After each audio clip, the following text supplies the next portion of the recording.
Exam नगरी YouTube channel में स्वागत है। आज हम पढ़ेंगे सगुण धारा। इससे पहले हम लोग भक्ति काल की धारा कौन सी पढ़े थे? निर्गुण। निर्गुण में हमने कबीर और जयसी को पढ़ा था, जिनकी पद्मावत थी जयसी की। जयसी हमारे सूफी काव्य धारा में आते हैं, कबीर हमारे निर्गुण काव्य धारा के कवि हैं।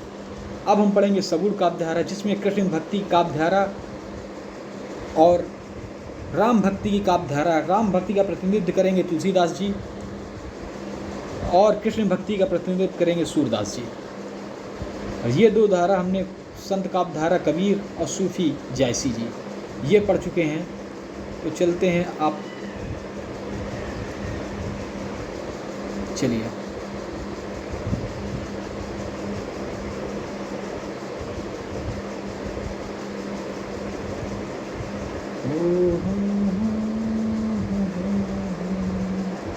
स्टार्ट करते हैं आपके लिए। काव्य प्रवृत्तियाँ रह गई थी कुछ, सूफी काव्य की विशेषताएं रह गई थी कुछ, उनको भी देख लेते हैं। सूफी काव्य की विशेषताएं जो निर्गुण पे रह गई थी देख लेते हैं। तो सूफी काव्य की प्रवृत्तियाँ क्या थी? प्रेम तत्व की प्रधानता थी, नारी के सौंदर्य का वर्णन था, प्रकृति के नाना रूप को विदेश चित्रण था, भारतीय लोक सांस्कृतिक जीवन लोक स्वाभाविक चित्रण था, सदात्मक और भावात्मक रहस्यमय की अभिव्यक्ति, जिसमें भावात्मक रहस्यवाद की प्रधानता थी, गुरु की महत्ता थी। ये सूफी का अजबी खेल है। सूफी में नारी को बहुत, नारी के सौंदर्य का और उनके अपूर्व सौंदर्य का वर्णन किया गया है। सूफी के दर्शन का प्रभाव था, प्राचीन अवधि भाषा का प्रयोग था, दोहा चौपाई छंद की प्रमुखता थी, प्रबंध रचना प्रयुक्ति थी। तो देखिए, ऐसे पूछ सकता है इस पे आपसे कि सूफी काव्य की विशेषता कौन नहीं थी?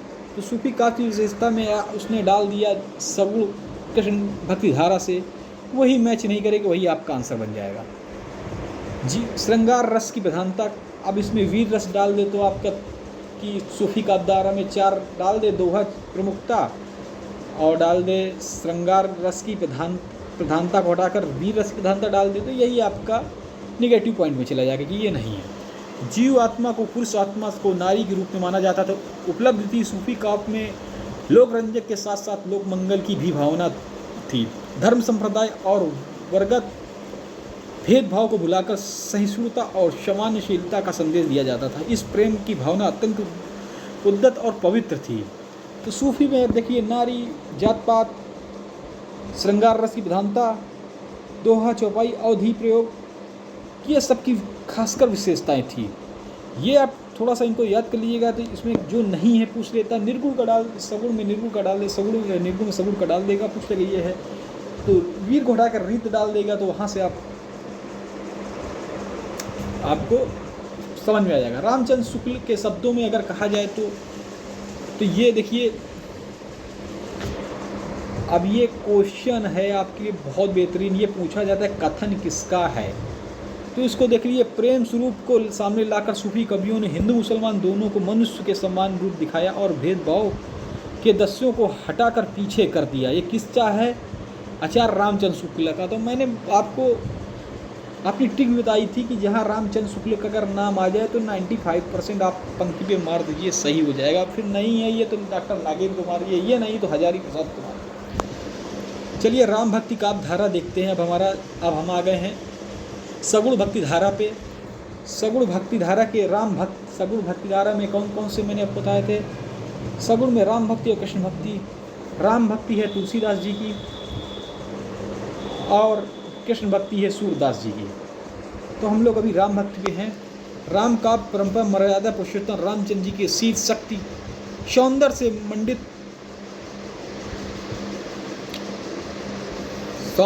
मंडित अलौकिक व्यक्तित्व के आधार पर बनाकर राम भक्ति काव्य की परंपरा अत्यंत प्राचीन है। इसमें रामायणिक वाल्मीकि जो रामायणी है वो सर्वप्रथम काव्य रचना है। महाभारत, संहिता, उपनिषद तथा पुराण में भी राम कथा का वर्णन है। बौद्ध ग्रंथों में दशरथ जातक, जैन साहित्य में पाउम चरित और रामचरित तथा पुराण में राम कथा का परंपरा के ही काव्य ग्रंथ हैं। बंगला में कृतिवासी की रामायण।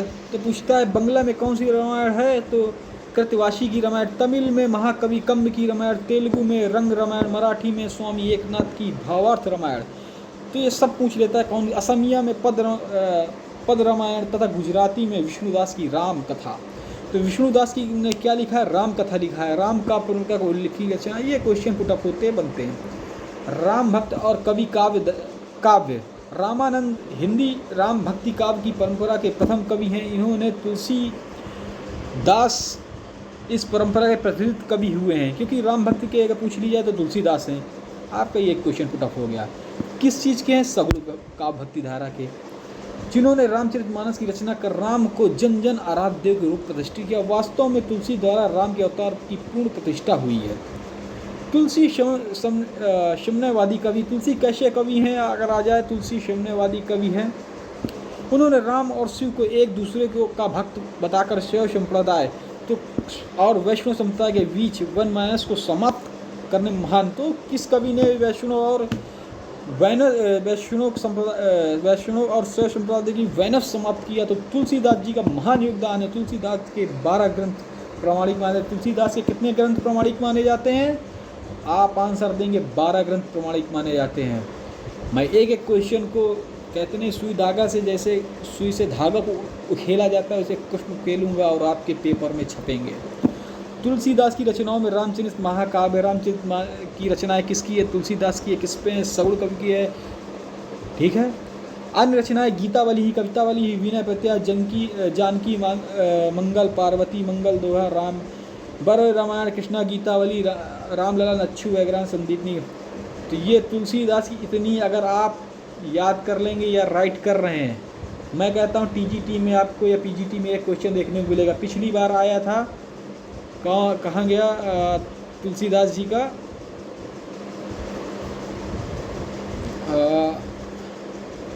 राम रक्षा, वो हनुमान चालीसा क्या है? जानकी मंगल, विनय पत्रिका, कवितावली, हाँ, राम लला छेव, एक ये आया था। इसको पढ़ने से इसी से उन्हीं से पुटअप आया था कि उन्होंने अपनी शरीर की रक्षा के लिए कौन सा अच्छा पढ़ा था। तो हनुमान अष्टक है, राम रक्षा निस्तेऊ। ठीक है। तो आप इतना कर लीजिए, पुटअप वाले क्वेश्चन आप एग्ज़ाम में देखने को सकते। इतने अगर आप पढ़ लिए, मैं कहता हूँ इससे एक क्वेश्चन टीजीटी पे आया था, आप देखिए जाकर पिछला टीजीटी आया है कि नहीं आया है।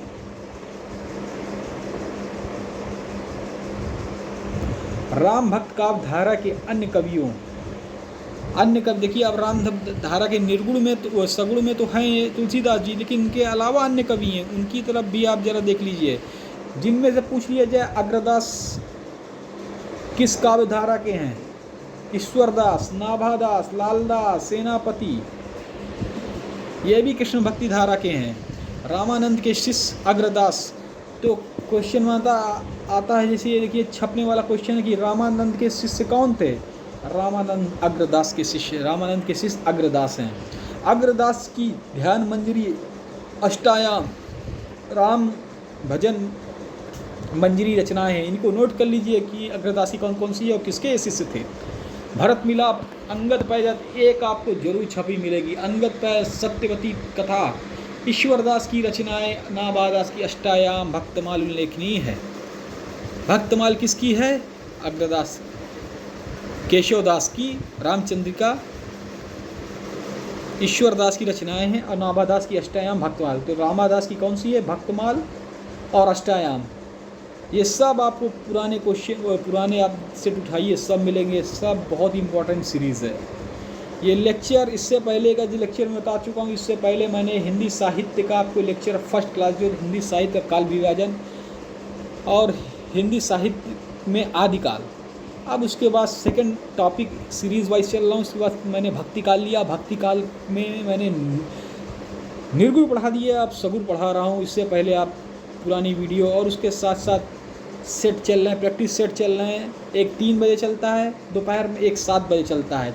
एक 3 बजे दोपहर और एक शाम को 7 बजे। इनको आप लेना मत भूला करिए। और एक क्लास चलिए। केशव दास की रामचंद्रिका भी राम भक्त काव्यधारा की महत्वपूर्ण रचना है। लाला दास ने अवध विलास की रचना की। लाला दास किसने की है? अवध विलास की रचना की है। इसको माइंड में सेटअप करिए। सेनापति के कवित रत्नाकर में चौथी पंचवी तरंग में रामायण की मधुर प्रसंगों का वर्णन है। राम भक्ति की प्रवृत्तियाँ देख लेते हैं। राम के लोक रक्षक और मर्यादा पुरुषोत्तम के व्यक्ति की प्रमुखता की गई है। इस पर देखिए, प्रवृत्तियाँ में इतनी प्रवृत्ति दी गई, इसमें एक निगेटिव डाल देगा, उसी तरह आपको छांटना होगा। तो इनको याद कर लेंगे, निगेटिव आप ढूंढ लेंगे। दास्य मानवीय भक्ति की भावना की अभिव्यक्ति, संवेदनशीलता, लोक मंगल की भावना किसमें है? राम भक्ति में है। राम भक्ति में सगुण, सगुण में किसमें? तुलसीदास। रामानुजार की विशेषता द्वैत की दार्शनिक अभिव्यक्ति है। प्रकृति के विविध रूपों का चित्रण है। प्रबंध काव्य के पात्रों का स्वाभाविक चित्रण है। अवधि और ब्रजभाषा का प्रयोग है। रामायण में तो अवधि और ब्रजभाषा का सुंदर प्रयोग तुलसीदास ने किया है। समस्त रसों की सुंदर व्यंजना है। प्रबंध तथा मुक्तक काव्यों का प्रयोग है। तो क्वेश्चन पुट अप होता है, प्रबंध तथा मुक्तक काव्यों का प्रयोग किसमें है? तो राम भक्ति धारा सगुण में, अवधि ब्रज किसमें? राम भक्ति धारा पे। ये क्वेश्चन पुट अप करते हैं। प्रकृति का वर्णन ये भी इसमें। उपलब्धियां और महत्व देख लेते हैं। साहित्यिक, सांस्कृतिक और धार्मिक दृष्टि राम भक्ति काव्य धारा विशिष्ट महत्व। रामचरितमानस सन्मय की विराट चेष्टा का परिणाम है, जिसके द्वारा निराशा और विश्वघलित हिंदू जानता है कि मन ही मन में राम के प्रति जो निष्ठा और विश्वास उत्पन्न हुआ वो अभूतपूर्व है। लोक मंगल जैसा व्यापक गहन विधान तुलसी में ही मिलता है। वह संपूर्ण हिंदी साहित्य में आज भी दुर्लभ है। बहुत सही। अब आते हैं कृष्ण भक्ति धारा, जिसका प्रतिनिधित्व करते हैं सूरदास जी।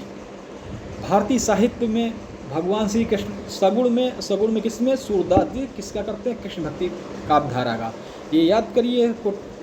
मैं बार बार आपको रटा रहा हूँ, तो इसलिए रटा रहा हूँ, क्वेश्चन पेपर में आ जाएगा। ये मैं प्रैक्टिस कराऊंगा, आप तुरंत क्लिक करेंगे। भारतीय साहित्य में भगवान श्री कृष्ण का विशिष्ट महत्व है। उनके बाल रूप को लेकर गीता के उपदेशों को योगेश्वर रूप, योगेश्वर किसको कहा है? योगेश्वर भगवान कृष्ण को कहा है। उनका पर्यायवाची है। ये पर्यायवाची में आपको पूछ सकता है। रूप तक अनेकों की झलकियाँ मिलती हैं। वे भगवान विष्णु के पूर्वावतार माने जाते हैं। भक्ति काल में वल्लभ, तो भक्ति काल में देखते हैं भक्ति कृष्ण भक्ति धारा में कौन है? वल्लभ संप्रदाय, निम्बार्क संप्रदाय, हरिदास संप्रदाय, चैतन्य संप्रदाय, गौड़ी संप्रदाय के तक कृष्ण भक्ति कवियों की रचना की है। तो हमारे निम्बार्क संप्रदाय किसमें आते हैं? कृष्ण भक्ति, वल्लभ कृष्ण भक्ति, हरिदास कृष्ण भक्ति। ये सब क्वेश्चन पुट अप होते हैं मेरे दोस्तों। आप इनको जरूर रिटर्न में करिए और इनको याद करिए। संप्रदाय से पिछली बार क्वेश्चन पुटअप किया। अगर मेरी बात नहीं मानते आप पिछला क्वेश्चन उठा लीजिए। और ये आपके नंबर रखे हैं, 1 नंबर 2 नंबर 3, ये आपके नंबर ही रखे हैं। इनको आप रट लेंगे, आपके नंबर कहीं नहीं जाएंगे। कृष्ण भक्ति के प्रमुख संप्रदाय और उनके प्रवर्तक हैं। तो वल्लभाचार्य, ये देखिए जो मैं आपको ये पढ़ा रहा हूँ, लेक्चर दे रहा हूँ, इसमें जो 5 हैं ये आपको एक क्वेश्चन 100% श्योर रखा हुआ पिछली बार भी आया था। तो जो चीज़ मैं आपको लाता हूँ बहुत ही यूनिक, बहुत ही अच्छी सामग्री लेकर आता हूँ, जिससे आपको, अगर आप लेक्चर ले रहे हैं इसके बाद अगर मॉक टेस्ट दे रहे हैं, तो आपको ऐसी कमी ना हो कि कोई ऐसी चीज़ आपको नहीं मिली है।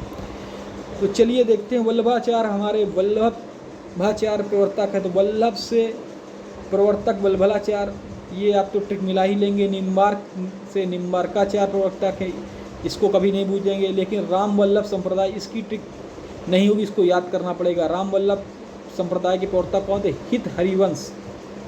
हरिदास संप्रदाय के हैं स्वामी, हमेशा निम्बार्क, ये 2 जरूर पूछता है, लेकिन इस बार हरिदास का चांस है। हरिदास सखी संप्रदाय, तो हरिदास से स्वामी हरिदास, ये भी आपका ट्रिक पे याद हो गया। चैतन्य गौड़ी संप्रदाय, तो चैतन्य आपको सिर्फ एक याद करना पड़ेगा, और चैतन्य मैच मिल रहा है, ये आप याद, आपको सिर्फ याद करने पड़ेगा। राधा वल्लभ संप्रदाय, जिसके हित अंगड़ी, और आपको ये 4 जो ऐसे ही याद हो गए। देखिए ट्रिक से। वल्लभाचार्य का पुष्टि मार्ग संप्रदाय के संप्रदायक, वल्लभ संप्रदाय के संप्रदाय आचार्य वल्लभाचार्य पुष्टि मार्गी भक्ति के प्रवर्तक हैं। इसका दार्शनिक आधार शुद्धाद्वैत दर्शन है। तो वल्लभाचार्य किसके दर्शन के हैं? शुद्धाद्वैत दर्शन के। भगवत कृपा को ही पुष्टि कहा गया है। रामानुजाचार्य ने ईश्वर की कृपा को भक्ति का आधार बताया है। गीता में श्री कृष्ण यही कहते हैं, सर्वधामम परित्याजय ममेकम शरणम व्रज। तो ये छपने वाला क्वेश्चन आ गया। इतना देकर मरणम से व्रज तक दे दिया। ये कहाँ से लिया गया है? तो आप बताएंगे गीता से लिया गया है। चलिए अष्टछाप, 8 कृष्ण अष्टछाप क्या है? जिन 8 कृष्ण भक्त कवियों को गोस्वामी विट्ठल दास ने अपना आशीर्वाद दी वो अष्टजाप कहलाए। तो अष्टजाप कवि का आशीर्वाद किसने दिया? विट्ठल दास के द्वारा अष्टजाप कवि को अष्टजाप कवि जाता है। जिन कवियों को कहा था ये कृष्ण भक्त कवि हैं। किस अष्टजाप कवि कैसे हैं? क्वेश्चन पुट अप हुआ तो आप कहेंगे कृष्ण भक्ति कवि हैं। चलिए, अष्टछाप कवि कहलाए। अष्टछाप कवि देखेंगे कौन कौन से कवि हैं हमारे, इनका नाम याद कर लीजिए। 4 का नाम दे दिया, तीसरा बीच में घुसेड़ दिया कहा गया। अगर आपको नाम याद हैं तो आप इनमें तुरंत पुटअप कर लेंगे। आपका अष्टछाप सभी इसमें सूरदास हैं, सभी कृष्ण भक्ति धारा में मय है। कुंभन दास है, परमानंद दास है, कृष्णदास है, श्री वल्लभाचार्य के शिष्य थे ये। शेष 4 हैं, गोविंद स्वामी, नंददास, सीता स्वामी और चतुर्भुज स्वामी गोस्वामी विट्ठलनाथ के ये सब शिष्य हैं। अष्टछाप गोस्वामी विट्ठलनाथ ने स्थापना विट्ठलनाथ ने कब की थी? 1565। ये भी छपने वाला किसने की थी? विट्ठलनाथ ने। अष्टछाप कवियों की रचना इस प्रकार है। उठाइए पेन कागज मेरे साथ लिखिए।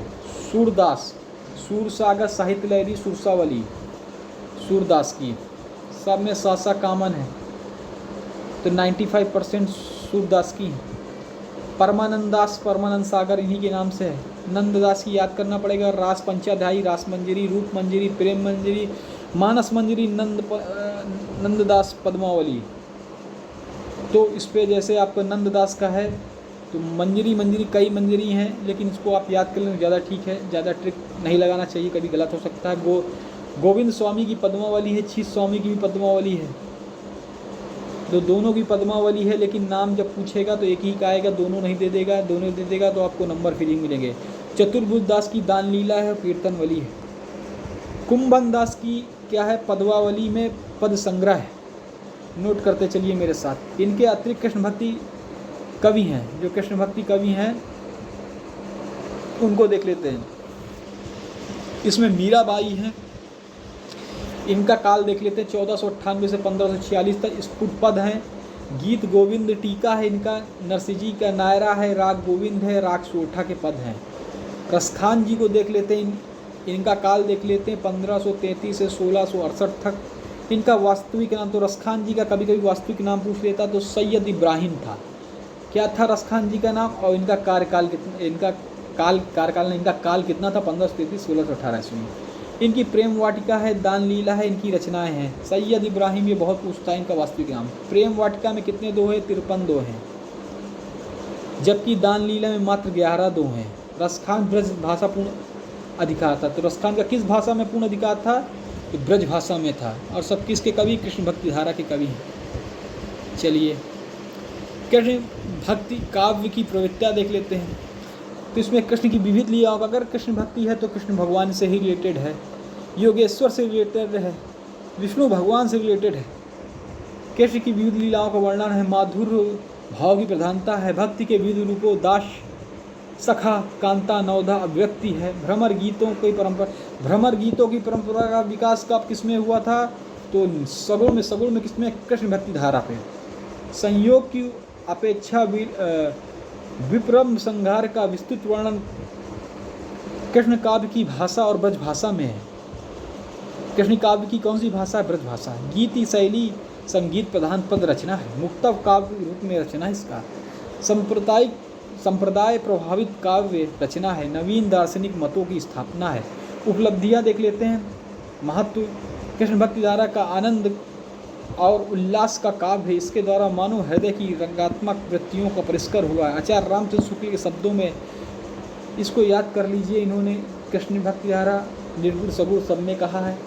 इसीलिए मैं कहता हूँ कभी भी कथन आ जाए तो नाम है बिना सोचे टिक कर दीजिए, 95% सही होगा। यह कृष्ण भक्ति कवि हमारे साहित्य में मधुर और शुद्ध श्रोता बहाए गए हैं, उनके स्रोत बहाए गए हैं। प्रभाव से हमारे काव्य में सरसता प्रफुल्लता बनी रहेगी। दुखवाद की छाया आकर कहीं नहीं भी टिकट पाएगी। भक्ति काल को हिंदी साहित्य का स्वर्ण युग कहा गया। तो भक्ति काल स्वर्ण युग किस काल को कहा गया है?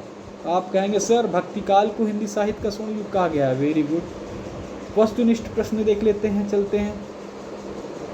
रामचंद्र शुक्ल ने भक्ति काल का निर्धारण कब से कब किया है?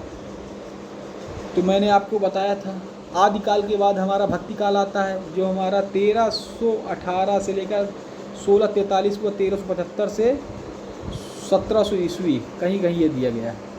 चलिए, ज्ञान मार्गी और प्रेम मार्गी काव्य धाराएँ किस पे हैं?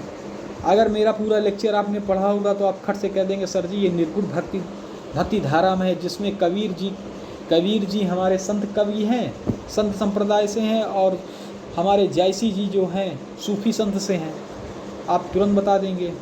सगुण भक्ति धारा में हमारे राम जिसका तुलसीदास जी और कृष्ण जिसका सूरदास जी प्रतिनिधित्व करते हैं। सगुण भक्ति का मुख्य आधार क्या है?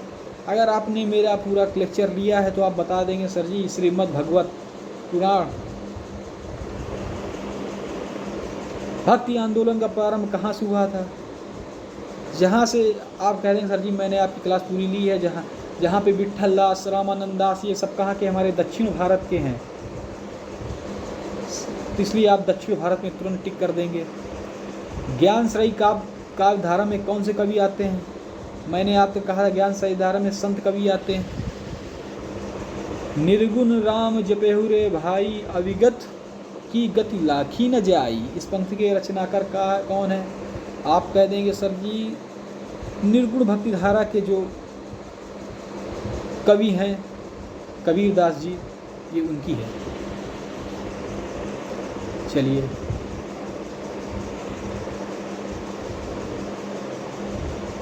संत काव्य धारा का मुख्य दार्शनिक आधार क्या था?